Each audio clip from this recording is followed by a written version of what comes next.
Okay, hi everyone. In today's video, I am going to teach you how to delete IC Markets demo account in just a few steps. So let's get started.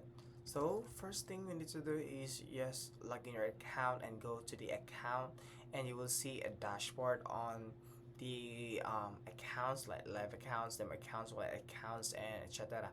So let's go to the demo accounts. So how are you going to delete this account or one of this? So the easiest way on doing that is by just like, let's say you wanna delete this one. What we're gonna do is just click this button and hide your account.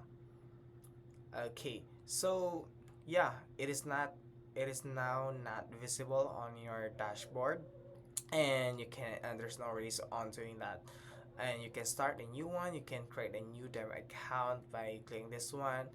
And that's it, guys. I hope you learn and enjoy these quick tutorials, and please don't forget to like and subscribe for more quick tutorials in IC Market Global website. Thank you.